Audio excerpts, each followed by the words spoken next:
নমস্কাৰ প্ৰিয় বন্ধু বান্ধৱীসকল, আজি মই সৰু দুটা ৰেচিপি আপোনালোকৰ মাজলৈ লৈ আহিছোঁ। চাওক, এয়া ফ্ৰেঞ্চবিন, সকলোৱে হয়তো চিনি পায়। ফ্ৰেঞ্চবিন আৰু গাজৰ আৰু এয়া পিঁয়াজ কাটি থোৱা আছে। ফ্ৰেঞ্চবিনখিনি এনেধৰণে কাটি আছে আমাৰ নবৌয়ে। এয়া আমাৰ এইগৰাকী নবৌ বৰাবৰ ফ্ৰেঞ্চবিন কাটি আছে।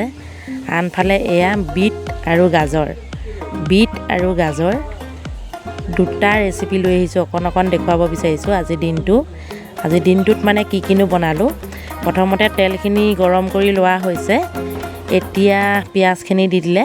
চাওক, মানে আমাৰ নবৌয়ে বনাই আছে, মই কেমেৰা ধৰি আছোঁ।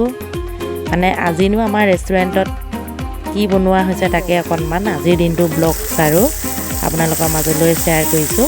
পিঁয়াজখিনি ৰঙা হোৱাৰ পাছতে ঢালি দিলে বিট আৰু গাজৰ এনেধৰণে আপোনালোকে বনাই খাই চাবচোন, সঁচাকৈয়ে বহুত টেষ্টি লাগে।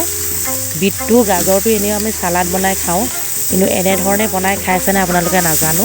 চাওক কেনেধৰণে, একদম চিম্পুল। পিঁয়াজখিনি ৰঙা হোৱাৰ পাছত এয়া বিট আৰু গাজৰখিনি ঢালি দিলে। কিটো চাইজত কাটিছে সকলোখিনি চাওক।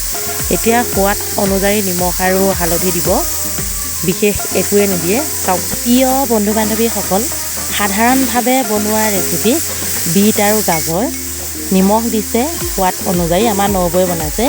এতিয়া জলকীয়া অকণমান আধা পিচা কৰি দিছে। এয়া চাওক, জলকীয়া কেঁচা পকা জলকীয়া আধা পিচা কৰি দিছে। এতিয়া সুন্দৰকৈ ভাজি দিব, পানীটো শুকাই যোৱালৈকে ফ্ৰাই হিচাপত কৰিব। মানে বন্ধু বান্ধৱীসকল, মাজে এনেধৰণে ইটো ভাজিয়ে হওক বা আপোনাৰ কিবা চব্জি টাইপতে হওক বনাই এনেধৰণে সোৱাদ ল'ব লাগে, নহয়নে? আনফালে আৰু এটা বস্তু ভাজিবলৈ লৈছে আমাৰ কাৰিকৰদাই। পিঁয়াজখিনি প্ৰায় ৰঙা হৈছে। এতিয়া ঢালি দিলে আপোনাৰ বুটখিনি তিয়াই, আপোনাৰ আগদিনাখনে তিয়াই থোৱা আৰু চাফ চিকুণ কৰি লৈ এনেধৰণে ভাজিবলৈ লৈছে। অকণমান আপোনালোকৰ মাজত শ্বেয়াৰ কৰিছোঁ আজি আমাৰ ৰেষ্টুৰেণ্টত কিনো বনাইছোঁ। এয়া আপোনাৰ ঢালি দিলে ফ্ৰেঞ্চবিন আৰু গাজৰ বুট বৰ সুন্দৰ লাগে খাবলৈ, সেয়েহে প্ৰায় বনাই থকা হয়। মানে আজি ভাবিলোঁ অকণমান কেমেৰাত বন্দী কৰি আপোনালোকক দেখুৱাওঁ, যিহেতু মোৰ চেনেলটো তেনেকুৱা ধৰণৰে, সকলোৱে বুজি পাইছে নিশ্চয়। এয়া চাওক, ফ্ৰেঞ্চবিন বুট গাজৰ এনেধৰণে কাটি এনেধৰণে বনাই আপোনালোকে খাই চাব। ইয়াত এতিয়া এটা বস্তু যোগ কৰা বস্তুটো আপোনালোকক এতিয়া কৈ নিদিওঁ, চাই থাকক কি যোগ কৰিব, কমেণ্টত জনাব কি যোগ কৰিব ইয়াত। এতিয়া আপোনালোকক কৈ নিদিওঁ। এয়া চাওক, নিমখ সোৱাদ অনুযায়ী দিয়া হৈছে আৰু আপোনাৰ নিমখ আৰু হালধিটো সোৱাদ অনুযায়ী দিছে। ইয়াত পেকেট মছলা একো দিয়া নাই।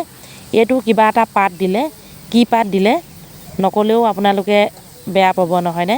হ'লেও মই কৈ দিছোঁ, এয়া হৈছে নহৰু পাত। এক্সট্ৰাকৈ নহৰু নিদি নহৰু পাত কেইটামান দি দিছে, কেঁচা নহৰু পাত।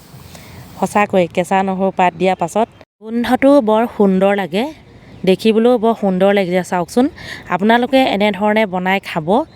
মই যি ধৰণে আপোনালোকক অকণ দেখুৱালোঁ, গোটেইখিনি দেখুৱাবলৈ সম্ভৱ নহ'ল, সেয়েহে যি পাৰিলোঁ অকণ দেখুৱালোঁ।